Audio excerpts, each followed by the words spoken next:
Alma, and welcome to my book journey.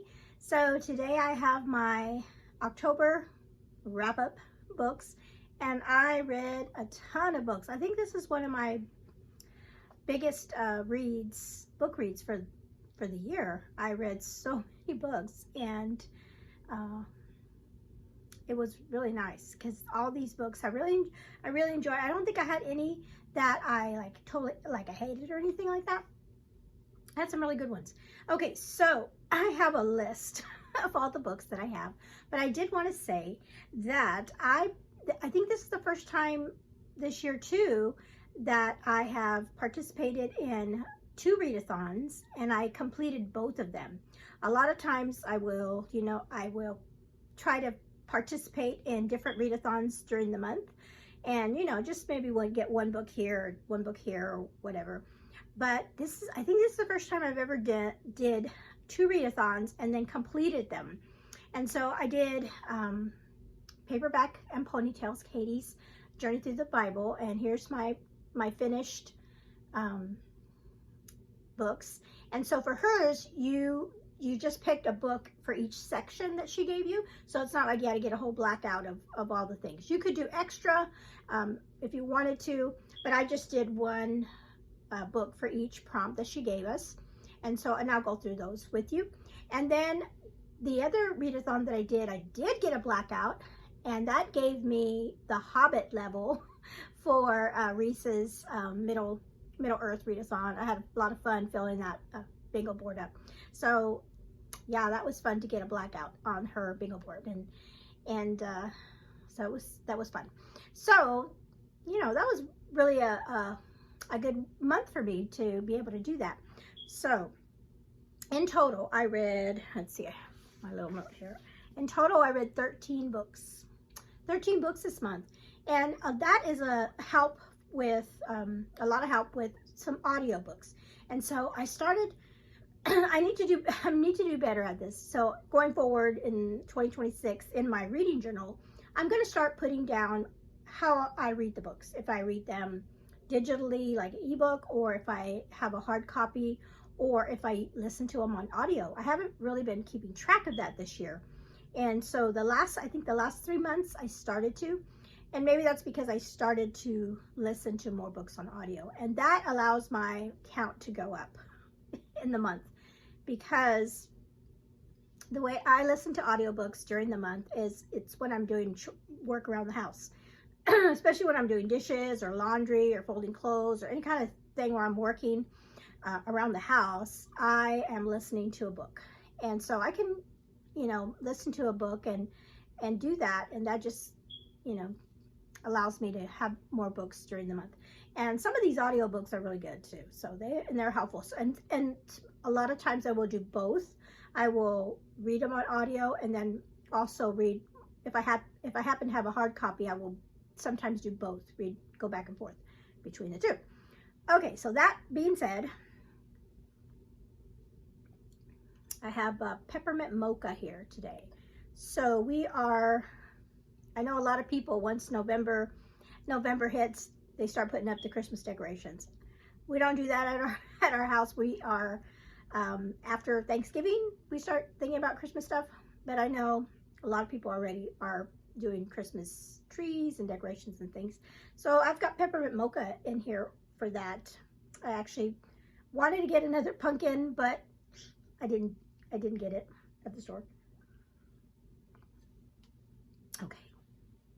So thank you so much for joining me today to come back to find out what books I completed in my October reads. And then, a lot of times if I go back sometimes to compare what I actually put in my TBR video, and if I did read any of these books. I think I did pretty good this time. A lot of times I will go back in my TBR videos. I'm like, boy, I didn't read that. I didn't read any of these.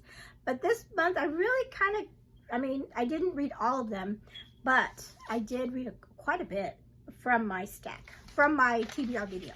Okay, so and I'm going to go pretty quickly. I know I always say that, but I'm going to try to this month. Okay, so the first book I'm going to talk about is, and I'm going in order of how I read them during the month. Okay, so the first book that I read for the month was The Book Thief. And this one was a buddy read that I had with Jess over at Pages and Grace.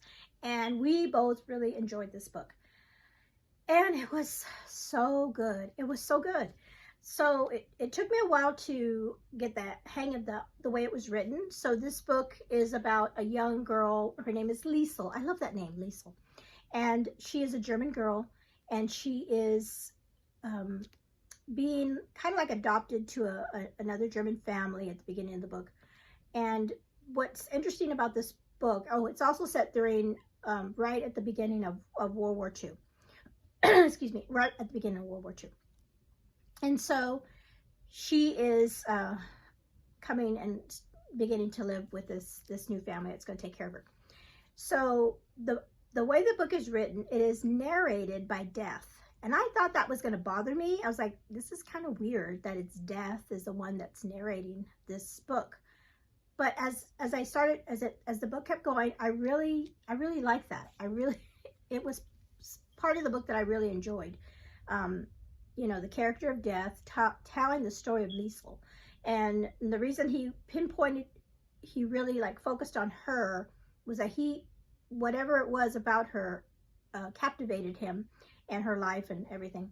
And so the story, like I said, is narrated by Death, and we follow Liesel during these several years during the time when, you know, Hitler came on the scene and everything. It's such a interesting perspective of Germans living in Germany during Hitler's reign. And, you know, some people obviously were for Hitler and that kind of thing. And then we see her family, her new family, and how they go through everything. It was so good. It was so good. And there was parts in it that I thought, oh, you're telling me something, you know, you're kind of like you're spoiling the ending for me. At first I thought, you know, the narrator was doing that, and he even said, you know, how he was doing that. But then I think I really liked the way he did that towards the end and everything, how it all kind of weaved together. I did like that, end up liking it, even though at the time I thought, wait a minute, you're telling me how it's going to end even beforehand, or giving me something about it. And then this is another book that made me cry. It was very emotional, and as I was reading this book, I thought, you know, this part right here would make a really good in a movie, you know. And then I did find out that they did make a movie of it. Came out several years ago, and I told my husband I have to watch, after I finished the book, I had to watch the movie. So I did rent the DVD from the library, and I watched it. And I will say, I know I say a lot of times that the movies are never as good as the books, and they did a wonderful job with this adaptation. I mean, obviously they couldn't put every single thing in, but what they did was really wonderful. And the actors that they that were portraying the people in this book were just spot on with the characters. And it was just, you know, because I know what's coming. It was hard. It was really hard to watch it because I was like, I knew what was coming, what was going to happen. Of course, I didn't tell my husband anything, so he wouldn't be spoiled for the movie. But they did a really wonderful job. So good for them that they really stay close to the characters and the story. Like I said, they didn't put every single thing in. They left some things out that, you know, that are fine. Were fine to be left out. But the really key things in the book they kept in, and it was really good. So this was a 5-star read for me for sure. And I was expecting that because I have seen so many people talk about this book, and I'm not going to go on and on about this book, and I could, but I want to keep the video short. So yes, so if you have not read this book, I highly recommend it. Okay, the second book I read for the month was another World War II book. This is a Christian fiction book by Sarah Sundin, Until the Leaves Fall in Paris. This is another wonderful book. It was so good, and it had some twists and turns in this and then this one I did tell my husband, and it was funny because I was kind of reading both of these at the same time. So when I told him, hey, I'm gonna get a movie about the book I just read, and we started watching it, he goes, wait, when does this happen? And he was thinking this one. And I'm like, no, not that book, the other book. So I think when I was telling him about the book, when I'm talking to him about the book, he really was interested in this story. So this is a story about an American living in Paris, and she has been living in Paris for many, many years. So she considers herself part of the French community, and she is there by herself. Her parents have moved back to the States, and she has stayed on to study and work in the ballet. She's a ballerina. And at the beginning of the war, Hitler and everything that he's doing, their close friends were a Jewish couple that ran a bookstore. And they saw the writing on the wall, and they figured, we need to get out of Europe and get out of Europe because of what was coming and what was going to happen to the Jewish community, and they wouldn't be able to keep their bookstore. So they were planning on just leaving it. They're like, nobody's going to buy it from us. And so she is close friends with this couple. I mean, they were the ones that she stayed with after her parents left. And she says, I will run your bookstore for you. And when this is all done, you can come back and take your bookstore back. And she was going to stop working as a ballerina and just focus on running the bookstore. And so she does that. They're able to leave, and she does that. And then she ends up meeting another American that is there, and he runs an automobile company in Germany, and he's building cars. But then when the war hits out, the Germans come in and say, now you're going to be working for us, and we want you to build this and that thing. And so a lot of people see him as a collaborator because he's working with the Jewish military, or not the Jewish military, but the German military. But there's other things going on. And so she meets him through the bookstore, and there's kind of like a romance happens, and then other things happen. It's so good. It's so good. I really enjoyed it. This is my second Sarah Sundin book, and so that was another wonderful read for October. Okay, book number 3. Okay, so the next, so book number 3, number 4, sorry, I'm looking at my notes. Book number 3, 4, 5, and 6, I have talked about those on a vlog I did, a reading vlog that I did during the month, and I will link that below. So I'm not going to talk about these books. I will just put them up here. I read Study in Scarlet by Arthur Conan Doyle.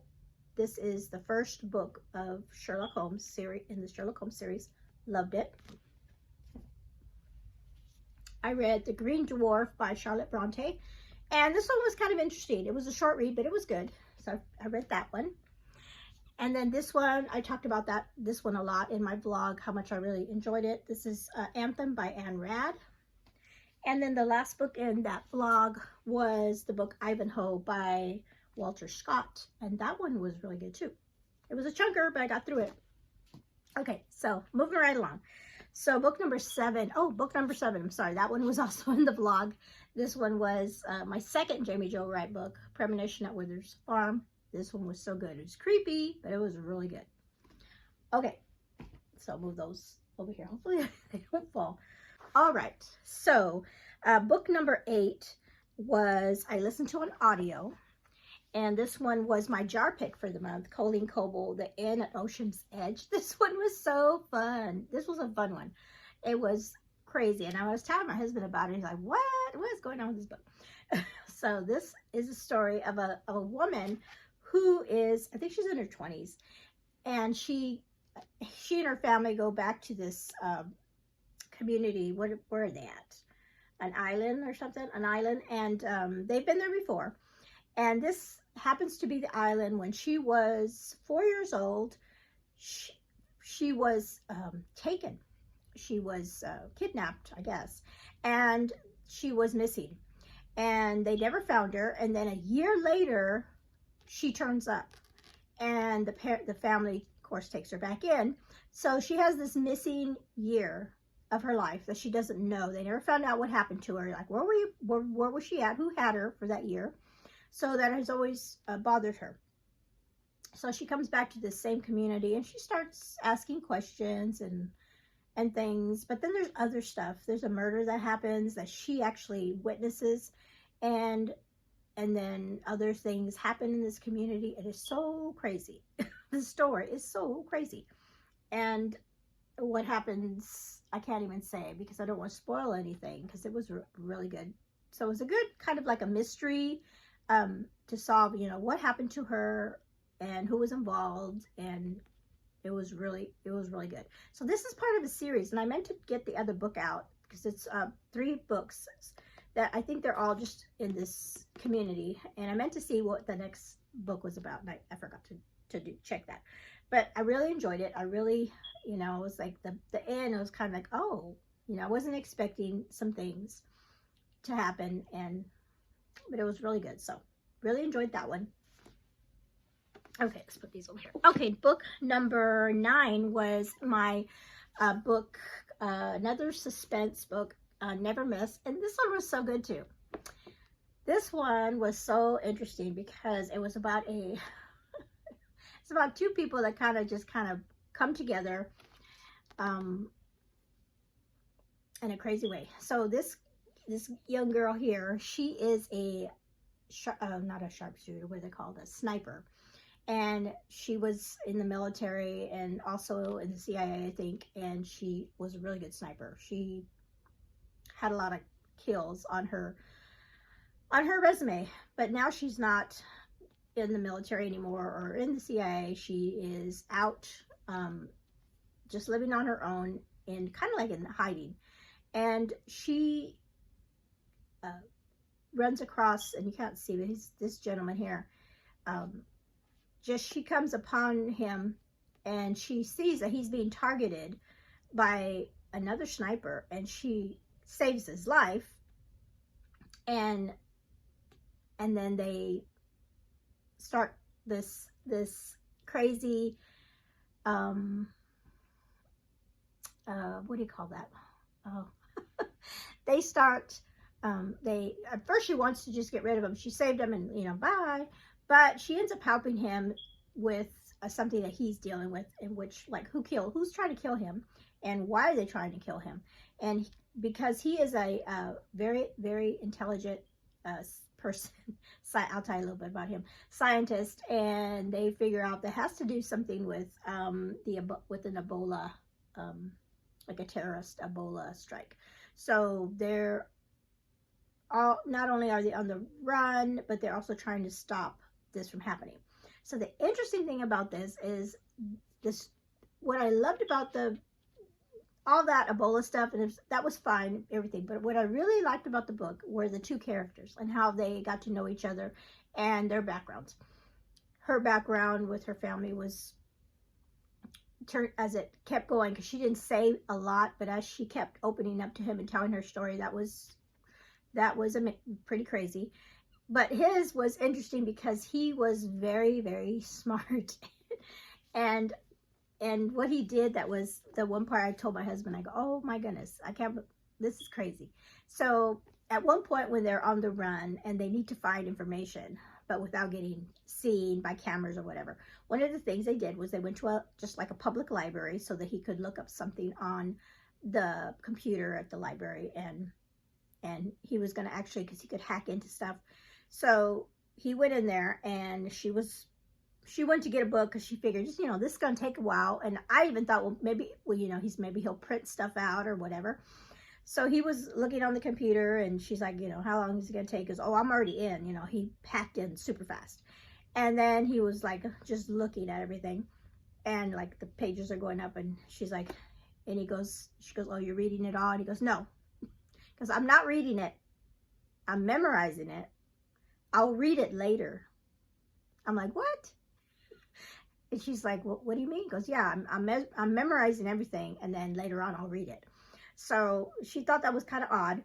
And then when they got into the car to drive away, he was in the passenger seat, and he starts looking like straight ahead at him, like he's staring into nothing. And she's looking at him. She's like, are you reading it now? He goes, yeah, I'm reading it right now. That was so funny. And he did that several times in the book. And she, after watching, was teasing him about it, saying, you know, he was a little on the weird side. So I just thought that was hilarious. He had a photographic memory, but that was to the extreme, I think, because he could even, at one point, he even told her a line from a speech that he gave when he was in high school or college, because he was like a valedictorian. And she goes, "Oh, you just made that up." He goes, "No, that really is the first line of my speech." So their relationship was what I liked the best about this book. So I did enjoy it. I really did. So that was book number 9. Okay, book number 10 was a really good one too. This one I listened to. Did I listen to on this one? Yes, I listened to this on audio. This is The Mystery Guest. So it's the second book in the Maid novel series by Anita Prose. She is the character in this book. She is kind of, you know, the gentleman that in the last book that could memorize stuff. He was a little bit maybe on the spectrum. He wasn't very good socially. I mean, he kind of like you would think like a Rain Man, where he, you know, had all that knowledge, but yet a lot of the social stuff was not there. I mean, he didn't have a lot of friends or anything like that. This book is similar, which we have our maid, and her name is Molly the maid. And her character, I really fell in love with her character in the first book, and her story is so, it's really sad and not, just what her circumstances, and her story is that she was raised by her grandmother, because her mother was a drug addict and wasn't able to take care of her. And so her grandmother raised her in such a way, and her grandmother was a maid. So when she, you know, was asked, you know, what do you want to do when you grow up? She goes, "I want to be like my grandmother. I want to be a maid." And she is a great maid. I mean, she takes her job very, very seriously and does her job. And that was the first book. So the second book is, again, we're coming back to her, and this book takes place 4 years after the last story, and she is rising in her career. She's still a maid. And so the first book, there was a murder that happened. These are all murder mysteries. And so the first book, there was a murder that happened in the hotel where she works. And so again, 4 years later, there's another suspicious death that happens. And so that's what we follow her, trying to figure out this case. And then also we get some more information, back history about her and her life. And that's what I really loved about the first book too, was that we got to see her past, her remembering how things happened to her. And the same with this, we get some more backstory with the grandmother and everything they went through. And I loved the grandmother character. And so, yes, so I really, really enjoyed the second book. So I am going to read, in the month of December, they have a Christmas book. And I think it's like a novella, and it comes between this book and the next book, which is, I think, the last book. I don't know if it's the last book totally in the series, but it's the last one that is published. So yeah, I'm looking forward to reading the Christmas book from the author for this series. Okay, so that was book number 10. So that was book number 10. Book number 11 is If I'm Being Honest by my friend Courtney, and she has her channel here on YouTube. Courtney Reads. I'll link her channel below. This was so good. I really enjoyed this one. This one, I loved it because of the fall vibes. This is, I will tell you, going forward, for anybody in November that wants to read like a book around Thanksgiving, this is it. This is set for around Thanksgiving time. So, and it's such a sweet romance, clean, and it's so cute. It is a fake, the trope is the fake dating trope. So this gal right here, they work together, they're co-workers. He is a reporter and like a newscaster in this town, and she does the makeup for him. And so it's coming up to Thanksgiving time, and she has a family get together that she has at her grandmother's house with all her family, and she does not want to show up without a person, you know, a boyfriend, and because everybody's, you know, always, you know, it's a big deal, and she doesn't want to show up alone. So she reaches out to him. She she only knows him through work, and they don't know each other hardly at all, you know, just chit chat while she does his makeup and stuff. In fact, she is known as like the ice queen there at work. So she asks him, hey, you know, she has this proposal, and she has a give and take with him, because he is trying to, you know, move ahead in his career and maybe go to another city that has a bigger market.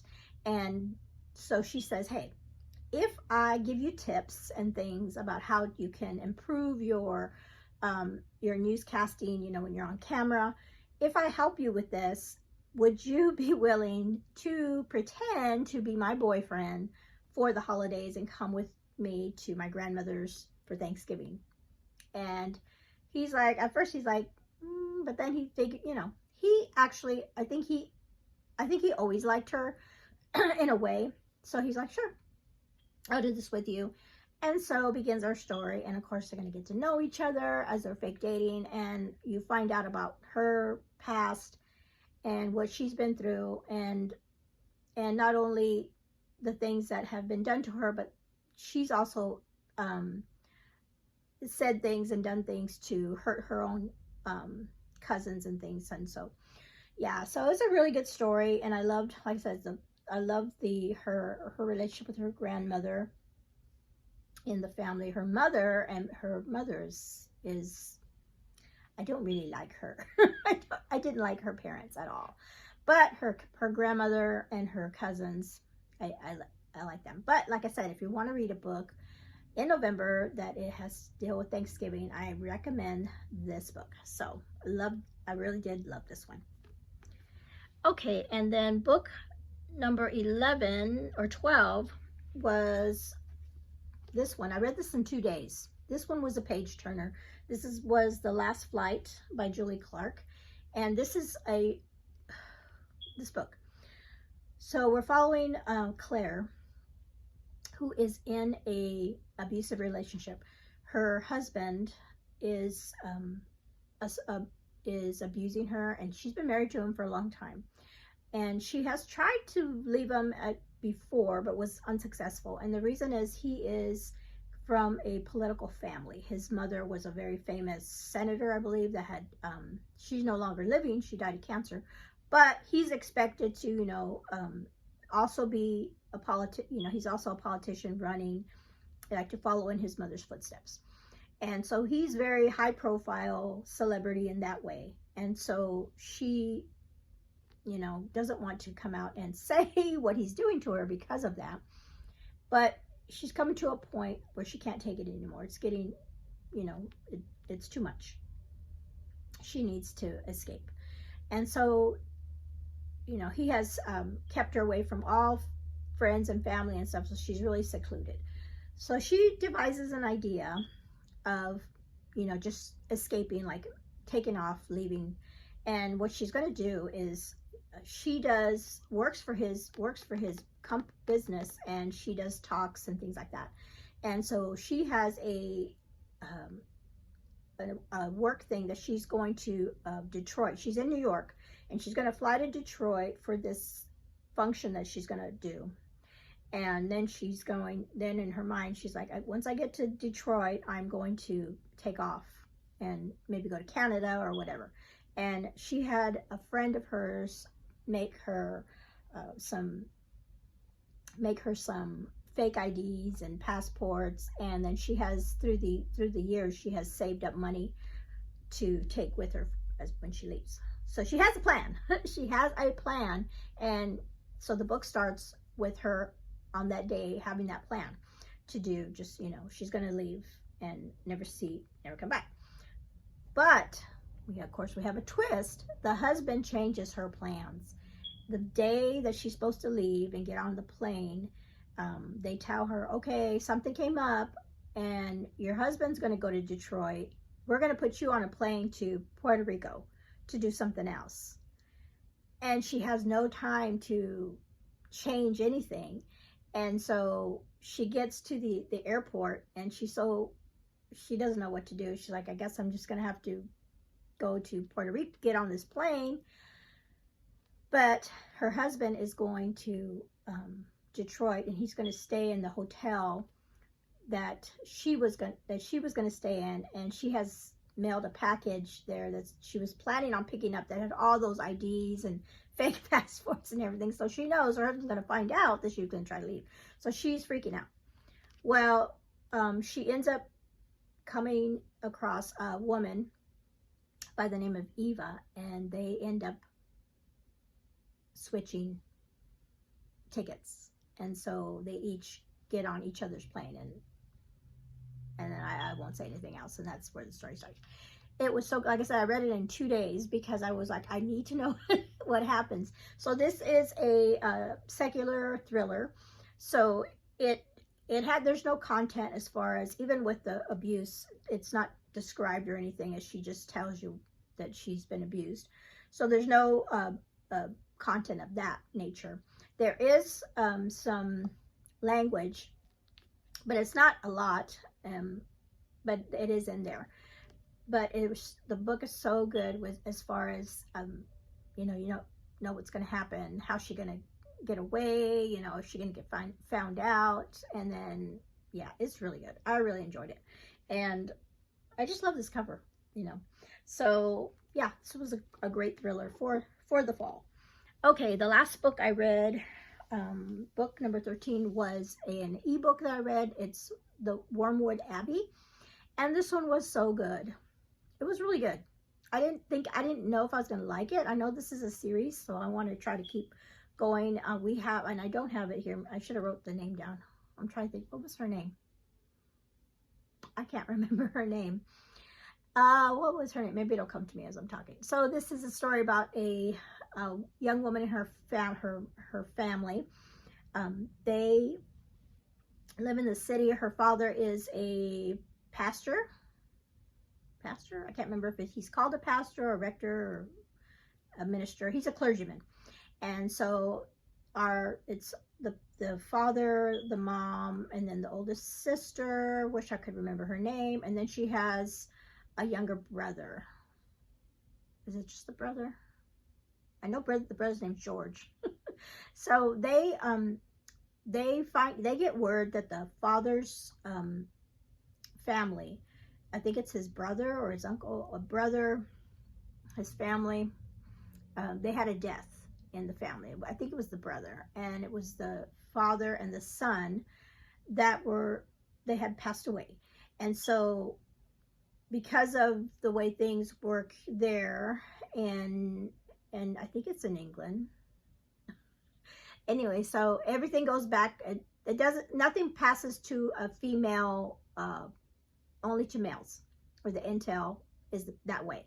And so his uncle, or his brother, yeah, I think it's his brother, only had daughters. There was 3 daughters. And so the daughters, sadly, were not going to inherit this manor where they lived, or this abbey. And so they go to there, and it's quite a ways from where they live. And it's just a fascinating little place. It's really fascinating there. And they're trying to finagle, how are we going to, because they don't want to live there, obviously they don't want to live there, and they don't want to take that. The father doesn't want to take that from his nieces, because this is their home. And so they're there, and they're staying there for a while they try to figure everything out. And our main character, gosh, I wish I could remember her name. It's bothering me that I can't remember her name.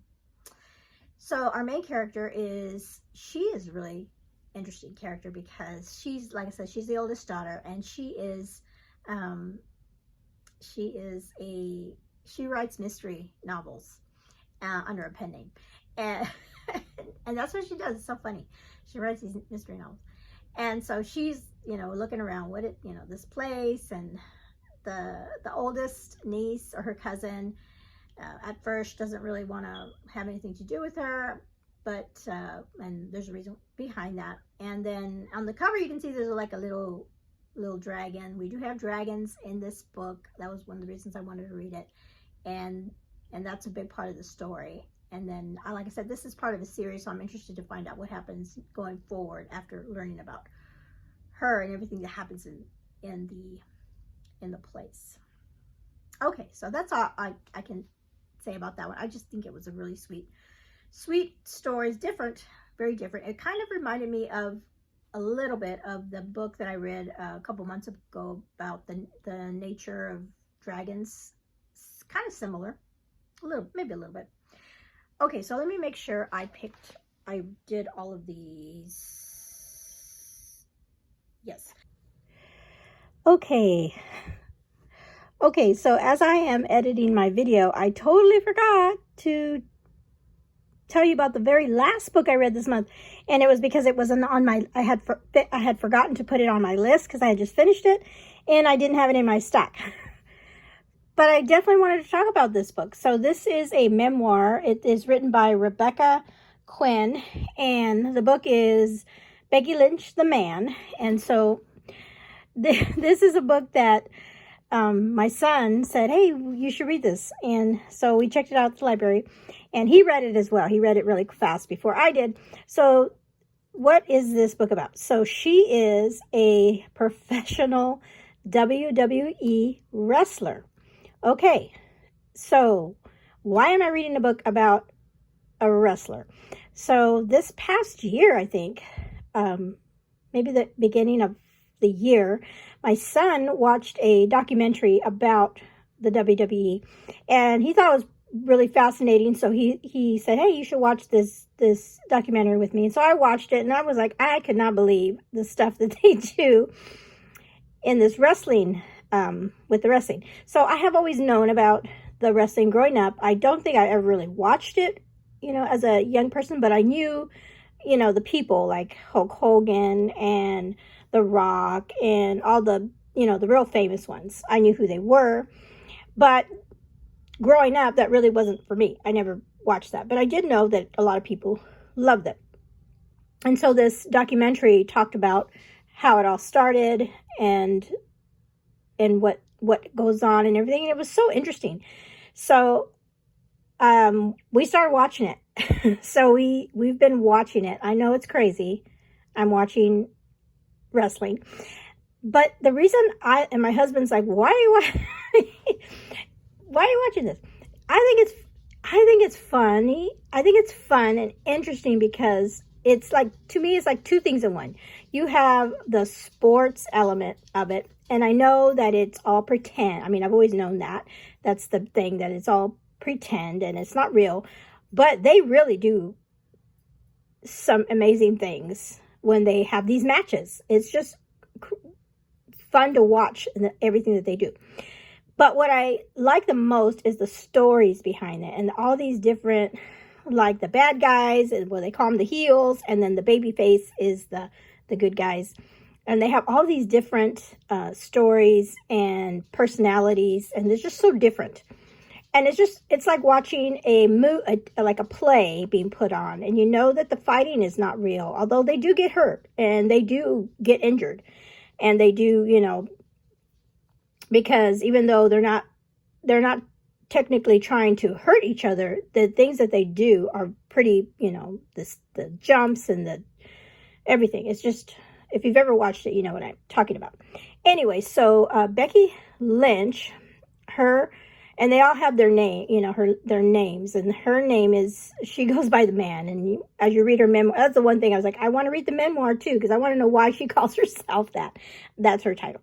So her story was so fascinating because she is an Irish woman, and in Ireland, she grew up watching wrestling and being fascinated by it. And as a young, I think she was like 14 or 15, she went to like her first kind of camps to do it, and she just fell in love with it. She had a love and a passion for it. Now, her mother, who was a flight attendant, she did not understand that. She didn't understand why her daughter would want to do such a thing. It was not something that she wanted her daughter to do. She wanted her daughter to go to college and, and better herself in that way. But Becky didn't want to do that. She wanted to follow her dream of wrestling. So in the early part of her life, she went for it. She went to the camps and the tryouts, and she wrestled in independent places, and then even she went over to Japan. Now, she talked about like she really wanted to go to Japan at that time rather than America. And I thought, well, why would you want to? I thought, well, I wonder why she wants to go to Japan and wrestle. But the reason she said she wanted to go to Japan, one of the reasons she wanted to go to Japan was at that point in time, is like the late 90s, I think, or early 2000s. In the United States, the women's wrestling was very like, the girls wore skimpy stuff, and they really weren't wrestlers, and it was all, cutesy stuff, and she really wanted to wrestle and, do that. And in Japan, she said they had a more respect for the women as far as, what they wore, and they really did allow them to wrestle and not just be pinups or, so she wanted to do that. And I go, well, that makes sense, that she wouldn't want to do that, So she did that for a while. And then circumstances happened, and she got injured, I think, too. And then she came to a point in her life where that she had to go back home. And because she wasn't doing as well as she thought she was in the business. But at the end of that section in her book, she was only 19. So she had done a lot in those short years in the industry. And then when she was 19, she went back to college. She even got a job as a flight attendant along with her mother, which her mother loved. But she still had that desire deep down inside that she wanted to wrestle. And she loved acting, and a lot of that, the wrestling, they have that acting in it. And so at one point she was talking to somebody, and they said, she was saying, she missed that. And they asked her, well, how old are you? And she was like 20, I think she was 25. And he goes, well, now's the time to do it. Because you don't want to 10 years from now think, oh, I should have done it. And so she goes back. She quits what she's doing, and she tries again. And she ends up getting a tryout to the WWE and goes in it and really does her best, gives it her all. And it's just, her story is just amazing. All the things she had to go through, and with she had a eating disorder at one point in time because of wanting to look a certain way, and she overcame that. And then just her whole how she got through the tryout and making the I guess the team maybe, and then going on to making her first debut on TV, which I watched. As she described it, it was hilarious, and I found it on YouTube, and it was so funny. But she talked about the different fights that she had and how they would do it and how stressful it would be, but yet how fun. I mean, she just had a passion for it. And then, of course, in it at the end of the memoir, she talks about some really sad things that happened also in her life. And I was in tears at the end. I listened to this book on audio and read it. So the audio, she actually read her book, which is wonderful. And the end, towards the end of the book, she talks about how at the end of when she got pregnant at one point, but it worked out because it was during COVID. And so she was able to leave and go have her baby and everything. But also during COVID time, her father, who had cancer, passed away. And I know a lot of us remember that during COVID, during that time period, her father was in Ireland, so she wasn't allowed to travel. And he hadn't been allowed to travel to see her newborn. And so she was really upset about that he never got to meet her daughter because of that. And then she talked about there was only so many people that were allowed at the funeral for her father because of COVID. And I do remember that because I have a close friend that her father passed away during that time. And I remember her telling me that there was only so many people that could come to the funeral. And this is so heartbreaking. And so that happened to her. And when she was telling that story, I was in tears listening to it. So yeah, it was a really interesting memoir. It was a pretty fast read. Like I said, I listened to it on audio with her telling her story. Just an amazing thing. All of that that goes into that whole industry is amazing. You know, so much work and dedication that they put into their craft, because it really is a craft, and because it's both things, not only the physical element, but it's also, like I said, there's a lot of acting in it.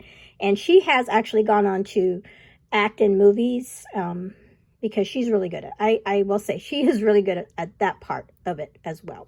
Okay, so I'm sorry I totally forgot, and so I'll try to insert it somehow before the end of the video, but I wanted to make sure I talked about this book. Okay, so I'm just gonna go real quick and tell you what were my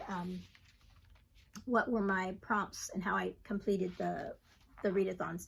So for the Journey Through the Bible readathon, the first prompt was, where are you going? And so I picked Canaan, and it said a book that you promised to read last year. And for that one, I did The Book Thief, because I did want to read that last year. I never got around to it. The second prompt was, what are you hunting for? And I chose the prompt, the Ark of the Covenant, and that one was read your favorite genre. And for that one was historical fiction, and that one I picked Until the Leaves Fall in Paris. And then the next prompt was, who are you going to meet? And I picked the Tomb Raider, and that prompt was steal a book from another booktuber's or somebody else's TBR. And that one was Never Miss, because book lover Amanda had that on her TBR. And then the next prompt was, what do you encounter? And I picked the net trap, which is you get caught in a net, and that is book with a plot twist. And for that one, I picked the Jamie Jo Wright book, because there was a lot of plot twists in that one. And then, how am I going to escape from the net? I picked knife, because I thought, I could cut the net. And for that was read a book that's a mystery, and that one was I used A Study in Scarlet for that one because of the Sherlock Holmes mystery. So that was that readathon. Like I said, I got it all done. For the Lord of the Rings one, I did she had two bingo boards, and there was the Hobbit one and then the Lord of the Rings bingo board. I chose the Lord of the Rings bingo board. And so one of those, one of the prompts was read a book that has a found family. And for that, I did The Book Thief, because she did have a found family in that one. There was a dangerous trial. So I picked the Jamie Jo Wright book. Comedic element, I put If I'm Being Honest, the little rom-com that I read. And then A Dark and Dreary Place, I chose Anthem, the Ayn Rand book. And then the free space, I put Ivanhoe in that one. And then one of them was read a sequel, and that was The Guest, the Molly the Maid series, because that was book 2. And then Unlikely Duo, I chose Never Miss, because it was the sniper and the scientist, they were really an unlikely duo to me. And then there was a prompt for sibling loyalty, and I picked The Inn at Ocean's Edge, the Colleen Coble book. And then you were supposed to also read a love story, and for that one I picked the Until the Leaves Fall in Paris. So yay, I was so pleased that I got all the prompts for all of the 2 readathons that I did. So those are all the books that I read for the month of October, and had a really good reading month. So let me know down below if you've read any of these books, or what was your favorite book that you read in the month of October. All right, thank you so much for hanging out with me today. I tried to keep it short, but hopefully I did. All right, you all have a blessed day.